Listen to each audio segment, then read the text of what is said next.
Maybe you've been thinking, wouldn't it be nice to have normals in our SDF? And sadly I have to disappoint you, because all we're currently storing is each voxel's distance to a surface. But fear not, there is something very similar and something very useful called the gradient. And what would be really awesome to have is a vector pointing from each volume center to the closest position on the surface the volume describes. And sadly, this exact thing does not exist either, but we have something that gives us similar powers. The gradient. And the gradient, mathematically speaking, is the vector of the steepest descent in our volume. This sounds a bit complicated, but what it actually does is it points into the direction of the closest point on the surface. So in a way, you could think of this as normals for our vector field containing the SDF. So when you calculate each voxel's gradient, you calculate the direction in which we can find the closest point on the surface from this individual voxel. So you can imagine it like this, all those unit vectors pointing in the direction of the closest point on the surface.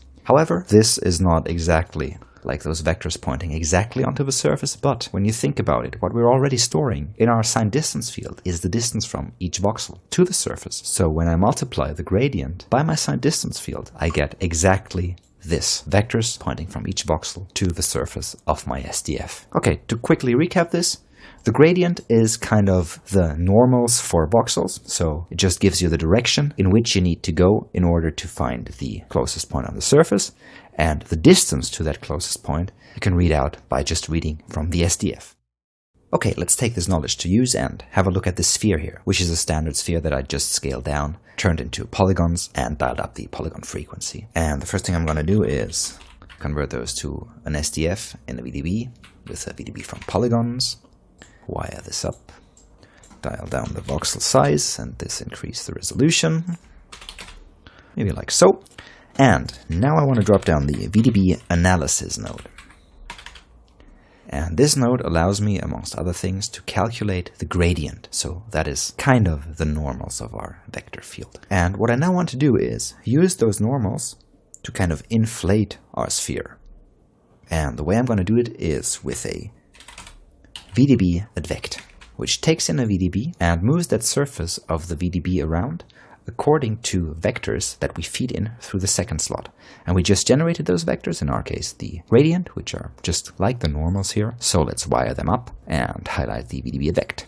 And you see, my sphere has increased in size, because what the VDB analysis in this case basically does is it analyzes and finds out that these vectors on the surface just point outwards and feeds that into the VDB advect, which then takes this surface and moves it along those vectors, like so. So let's just drop down a null object here and wire this and this through our null, so nothing has changed yet.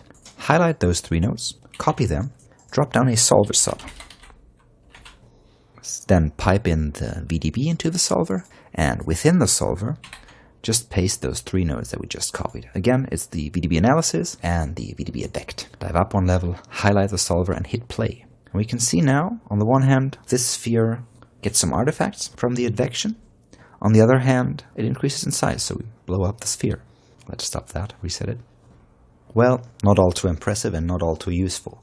But let's try something different, and instead of piping in one sphere up here, let's take a transform node, attach that to the sphere, and move that second sphere over 1.2 units along the x-axis, like so. Then drop down a merge sub and merge the original sphere and the translated sphere. So we have now two spheres going into this VDB node here and going into a solver. And let's hit play again. And although it might not look like this, we can see that something weird is happening here. Let's drop down a volume slice and try having a closer look. So what we can see here is the fields kind of touch and then again not. We can see here when dialing in the values accordingly that we actually, until it fails at a certain point, have this intersecting area omitted. The two spheres are not intersecting. They kind of deform where they touch. So let's take advantage of that and exaggerate that by going into our solver. And after we generated the gradient from the VDB, let's drop down a smooth VDB. And let's use a Gaussian smooth here with a voxel radius of 2 and 2 iterations. and wire this up in here. And what this does is it smoothes out, it blends those gradients, those normals in a way.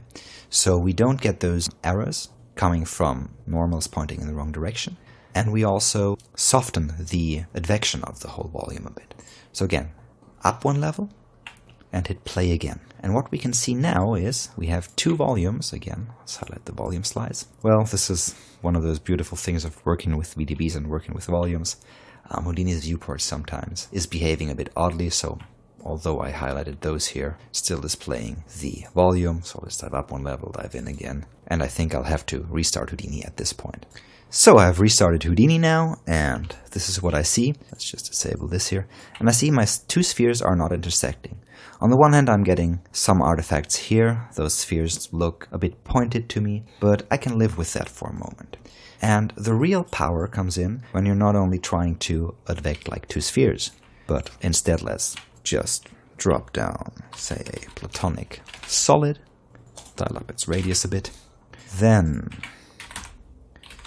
use VDB from polygons to turn that into a fog volume. Resolution doesn't need to be that high, just like so. Take a scatter sop, scatter points into that, maybe less, 100 points. Maybe also scatter a few points on the surface itself, like so. Merge those scattered points and use those in a copy to point sop to copy sphere, which I turned into polygons again, onto those points. That is a bit too big, so let's dial down the sphere radius and pipe in those into the VDB from polygon sub here. Let's highlight this, maybe dial down the voxel size a tiny bit, like so, and highlight the solver and hit play. So let's stop this and have a look at this. And what we just created, except for the areas where the bubbles were intersecting before going into the VDB from polygons and through the solver, we've created a field of bubbles that are actually not intersecting, but pushing against each other, yielding those beautiful edges here. Let's highlight the volume slice again and see that we actually, apart from a few areas, created a volume that has adjacent bubbles pushing each other without intersections. So this is a really straightforward and really simple way to kind of simulate a bubble field like in a foam. Of course it gets slow with bigger volume resolutions, but the setup is straightforward, and compared to bigger setups, it's not that slow to simulate.